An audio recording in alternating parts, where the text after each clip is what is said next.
The Haunted Museum.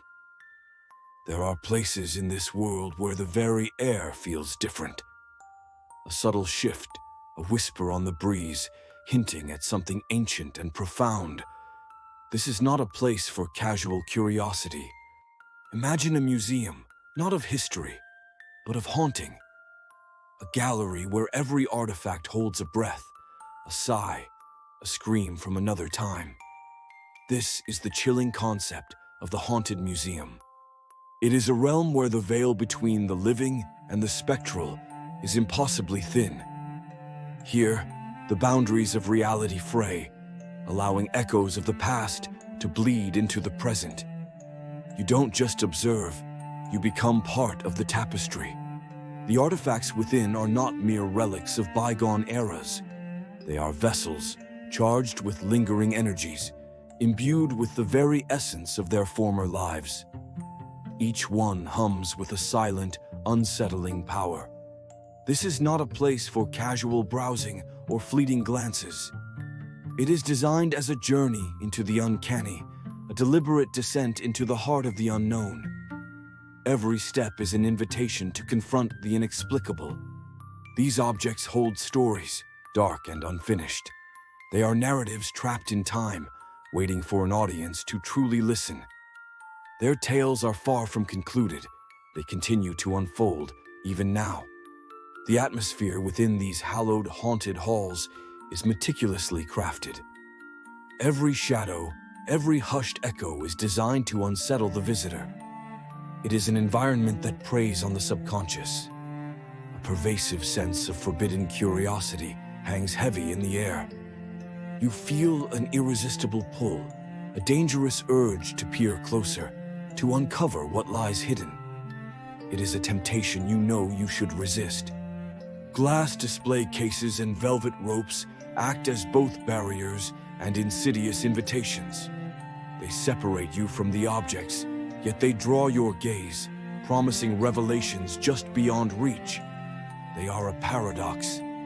These elements tantalize with the promise of the unknown, of secrets whispered across centuries. They hint at truths that defy logic, at realities that shatter conventional understanding. The allure is undeniable, yet simultaneously, they serve as stark warnings. They speak of dangers lurking within the exhibit, of forces that do not distinguish between observer and participant. The risk is palpable. The very air seems to thicken, growing heavy with unspoken histories.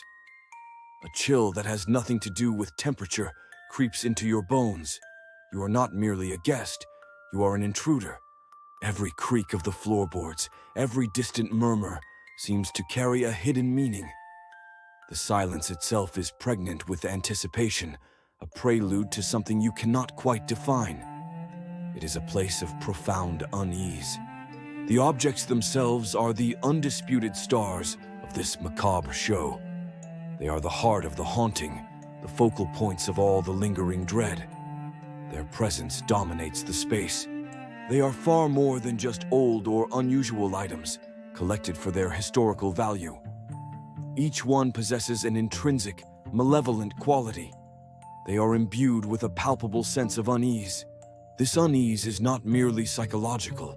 It feels almost physical. A prickling sensation on the skin, a tightening in the chest, a sudden, inexplicable coldness. The objects radiate their dark energy. Some objects are said to move on their own, shifting subtly within their cases. A slight tilt, a rotation, a change in position that defies explanation. They are never quite where you left them. This inexplicable movement hints at unseen forces at play, entities that claim these artifacts as their own. It suggests a consciousness, a will, that transcends the material. They are not inert. Other objects are reported to inflict physical ailments upon those who linger too long.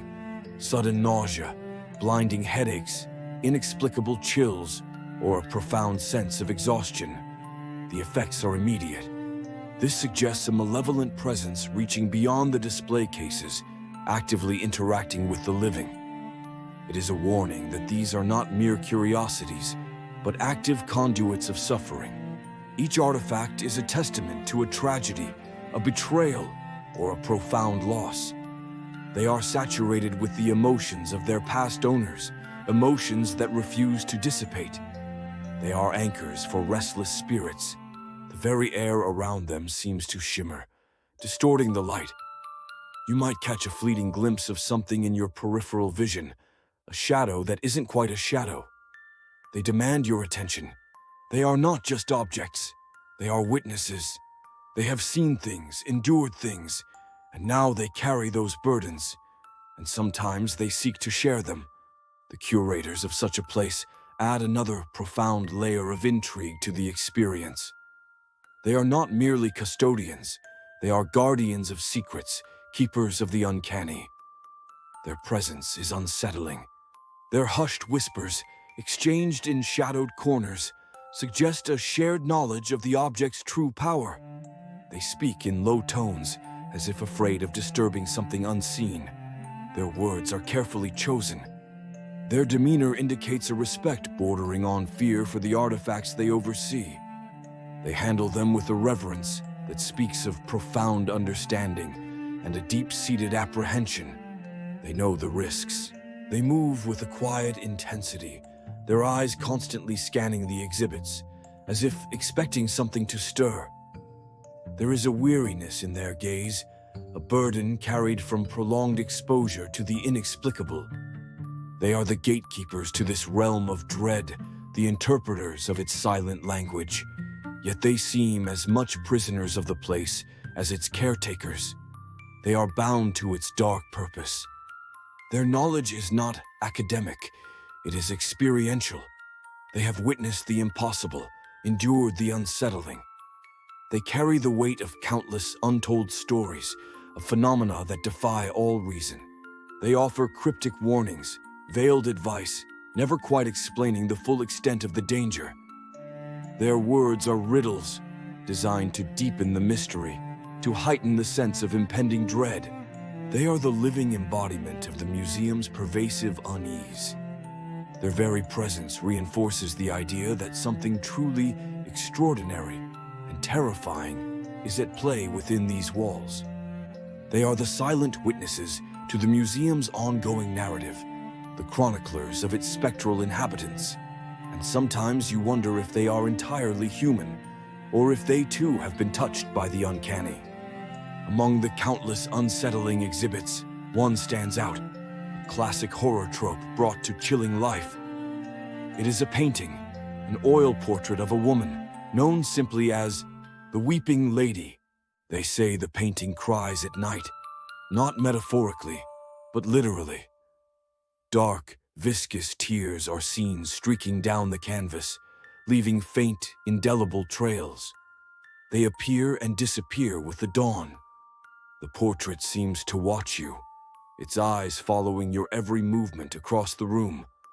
A subtle shift in the painted gaze, a flicker of expression that wasn't there a moment before. It is unnerving. It judges you, its silent scrutiny piercing through any pretense. You feel exposed, vulnerable, as if your deepest fears are laid bare before its painted gaze. It sees into your very soul. And sometimes they say, it communicates, not with words, but with a profound sense of sorrow, a wave of despair that washes over you, leaving you breathless and cold. It shares its anguish. The suspenseful question hangs heavy in the air, a challenge to your courage. If the eyes in the frame follow you, do you dare turn your back? Can you truly escape its silent observation? This question forces visitors to confront their own vulnerability, their primal fear of the unseen. It strips away the illusion of safety, leaving you exposed to the painting's silent power. It evokes the chilling sensation of being observed by something unseen, something that exists beyond the confines of the canvas. You are not alone in that room. You are being watched. The painting is a focal point of the museum's malevolence, a testament to its active, living hauntings. It is a window into a sorrow that refuses to fade, a spirit trapped in pigment and canvas. Its tears are not just paint. They are the manifestation of a profound, unending grief. And sometimes you can almost hear the faint, mournful sobs echoing in the silent gallery. The haunted museum or gallery is far more than just a collection of spooky artifacts. It is a meticulously crafted experience designed to leave an indelible mark upon your psyche. It is a journey. It is a place engineered to tap into primal fears, those deep-seated anxieties that lie dormant within us all. The fear of the unknown, of the unseen, of what lies beyond the veil. It awakens them. Here, the past refuses to stay buried.